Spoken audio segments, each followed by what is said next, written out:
ॐ विष्णवे नमः। ॐ लक्ष्मीपतये नमः। ॐ कृष्णाय नमः।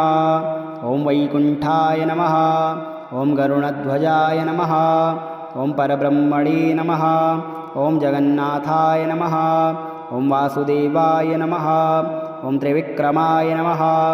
ॐ दैत्यान्तकाय नमः। ॐ मधुरिपवे नमः। ॐ तारक्षवाहनाय नमः। ॐ सनातनाय नमः। ॐ नारायणाय नमः। ॐ पद्मनाभाय नमः। ॐ ऋषिकेशाय नमः। ॐ सुधाप्रदाय नमः। ॐ माधवाय नमः। ॐ पुण्डरीकाक्षाय नमः।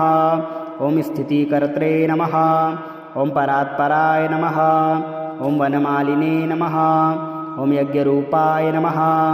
ॐ चक्रपाणये नमः। ॐ गदाधराय नमः। ॐ उपेन्द्राय नमः। ॐ केशवाय नमः। ॐ हंसाय नमः। ॐ समुद्रमथनाय नमः। ॐ हरये नमः। ॐ गोविन्दाय नमः। ॐ ब्रह्मजनकाय नमः। ॐ कैटभासुरमर्दनाय नमः। ॐ श्रीधराय नमः। ॐ कामजनकाय नमः। ॐ शेषशायिने नमः। ॐ चतुर्भुजाय नमः। ॐ पाञ्चजन्यधराय नमः। ॐ श्रीमते नमः। ॐ सारङ्गपाणये नमः। ॐ जनार्दनाय नमः।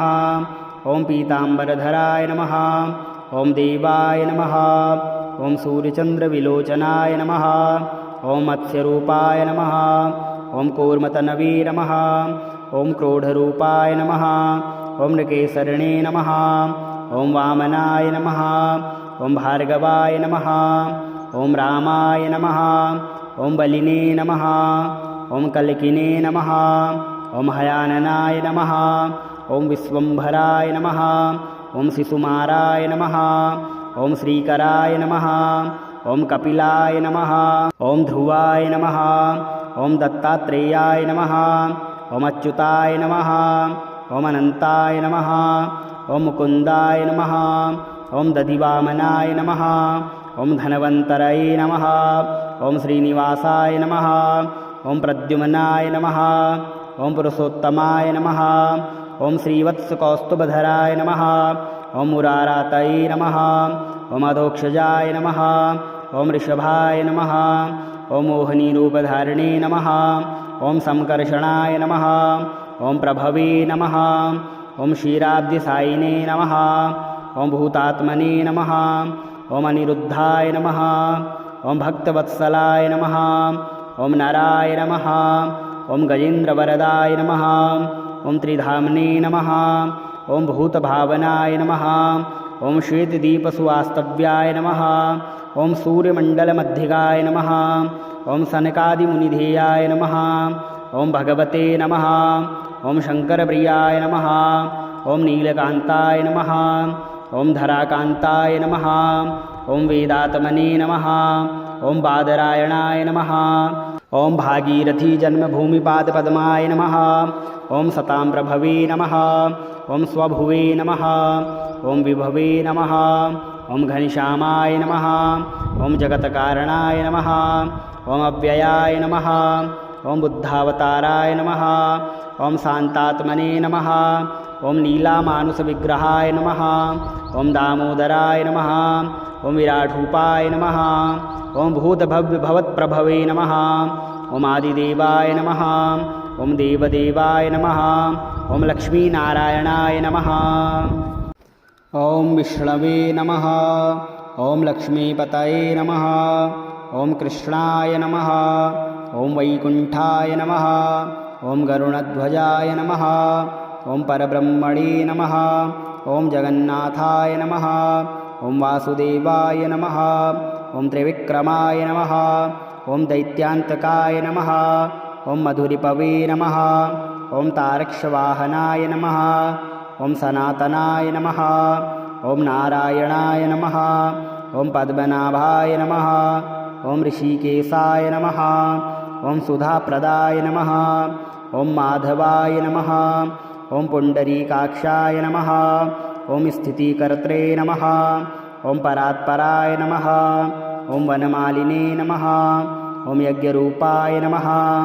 ॐ चक्रपाणये नमः ॐ गदाधराय नमः ॐ उपीन्द्राय नमः ॐ केशवाय नमः ॐ हंसाय नमः ॐ समुद्रमथनाय नमः ॐ हरये नमः ॐ गोविन्दाय नमः ॐ ब्रह्मजनकाय नमः ॐ कैटभासुरमर्दनाय नमः ॐ श्रीधराय नमः ॐ कामजनकाय नमः ॐ शेषशायिने नमः ॐ चतुर्भुजाय नमः ॐ पाञ्चजन्यधराय नमः ॐ श्रीमते नमः ॐ सारङ्गपाणये नमः ॐ जनार्दनाय नमः ॐ पीताम्बरधराय नमः ॐ देवाय नमः ॐ सूर्यचन्द्रविलोचनाय नमः ॐ मत्स्यरूपाय नमः ॐ कूर्मतनवे नमः ॐ क्रोधरूपाय नमः ॐ नृकेसरिणे नमः ॐ वामनाय नमः ॐ भार्गवाय नमः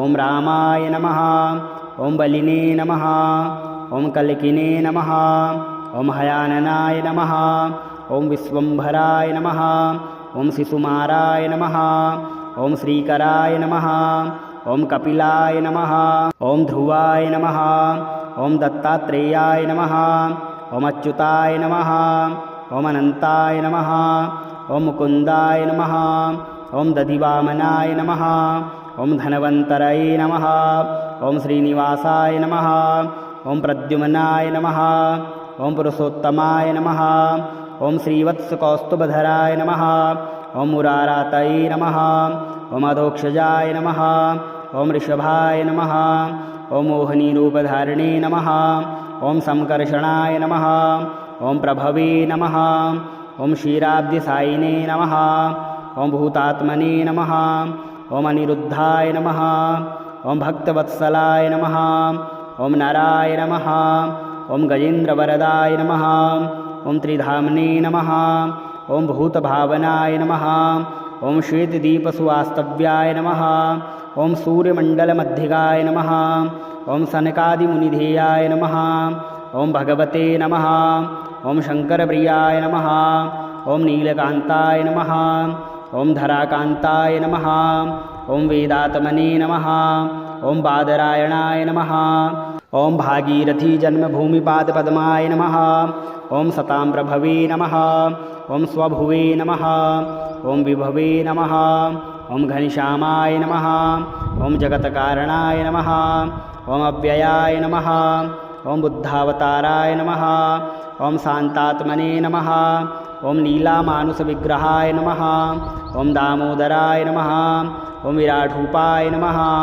ॐ भूतभव्यभवत्प्रभवे नमः ॐ आदिदेवाय नमः ॐ देवदेवाय नमः ॐ लक्ष्मीनारायणाय नमः ॐ विष्णवे नमः ॐ लक्ष्मीपतये नमः ॐ कृष्णाय नमः ॐ वैकुण्ठाय नमः ॐ गरुणध्वजाय नमः ॐ परब्रह्मणे नमः ॐ जगन्नाथाय नमः ॐ वासुदेवाय नमः ॐ त्रिविक्रमाय नमः ॐ दैत्यान्तकाय नमः ॐ मधुरिपवे नमः ॐ तारक्षवाहनाय नमः ॐ सनातनाय नमः ॐ नारायणाय नमः ॐ पद्मनाभाय नमः ॐ ऋषिकेशाय नमः ॐ सुधाप्रदाय नमः ॐ माधवाय नमः ॐ पुण्डरीकाक्षाय नमः ॐ स्थितिकर्त्रे नमः ॐ परात्पराय नमः ॐ वनमालिने नमः ॐ यज्ञरूपाय नमः ॐ चक्रपाणये नमः ॐ गदाधराय नमः ॐ उपीन्द्राय नमः ॐ केशवाय नमः ॐ हंसाय नमः ॐ समुद्रमथनाय नमः ॐ हरये नमः ॐ गोविन्दाय नमः ॐ ब्रह्मजनकाय नमः ॐ कैटभासुरमर्दनाय नमः ॐ श्रीधराय नमः ॐ कामजनकाय नमः ॐ शेषशायिने नमः ॐ चतुर्भुजाय नमः ॐ पाञ्चजन्यधराय नमः ॐ श्रीमते नमः ॐ सारङ्गपाणये नमः ॐ जनार्दनाय नमः ॐ पीताम्बरधराय नमः ॐ देवाय नमः ॐ सूर्यचन्द्रविलोचनाय नमः ॐ मत्स्यरूपाय नमः ॐ कूर्मतनवे नमः ॐ क्रोधरूपाय नमः ॐ नृकेसरिणे नमः ॐ वामनाय नमः ॐ भार्गवाय नमः ॐ रामाय नमः ॐ बलिने नमः ॐ कल्किने नमः ॐ हयाननाय नमः ॐ विश्वम्भराय नमः ॐ शिशुमाराय नमः ॐ श्रीकराय नमः ॐ कपिलाय नमः ॐ ध्रुवाय नमः ॐ दत्तात्रेयाय नमः ॐ अच्युताय नमः ॐ अनन्ताय नमः ॐ मुकुन्दाय नमः ॐ दधिवामनाय नमः ॐ धनवन्तरये नमः ॐ श्रीनिवासाय नमः ॐ प्रद्युम्नाय नमः ॐ पुरुषोत्तमाय नमः ॐ श्रीवत्सकौस्तुभधराय नमः ॐ मुरारातये नमः ॐ अधोक्षजाय नमः ॐ ऋषभाय नमः ॐ मोहिनीरूपधारिणे नमः ॐ संकर्षणाय नमः ॐ प्रभवे नमः ॐ क्षीराब्धिसायिने नमः ॐ भूतात्मने नमः ॐ अनिरुद्धाय नमः ॐ भक्तवत्सलाय नमः ॐ नराय नमः ॐ गजेन्द्रवरदाय नमः ॐ त्रिधाम्ने नमः ॐ भूतभावनाय नमः ॐ श्वेतदीपसुवास्तव्याय नमः ॐ सूर्यमण्डलमध्यगाय नमः ॐ सनकादिमुनिधेयाय नमः ॐ भगवते नमः ॐ शङ्करप्रियाय नमः ॐ नीलकान्ताय नमः ॐ धराकान्ताय नमः ॐ वेदात्मने नमः ॐ बादरायणाय नमः ॐ भागीरथीजन्मभूमिपादपद्माय नमः ॐ सतां प्रभवे नमः ॐ स्वभुवे नमः ॐ विभवे नमः ॐ घनश्यामाय नमः ॐ जगत्कारणाय नमः ॐ अव्ययाय नमः ॐ बुद्धावताराय नमः ॐ शान्तात्मने नमः ॐ नीलामानुषविग्रहाय नमः ॐ दामोदराय नमः ॐ विराटरूपाय नमः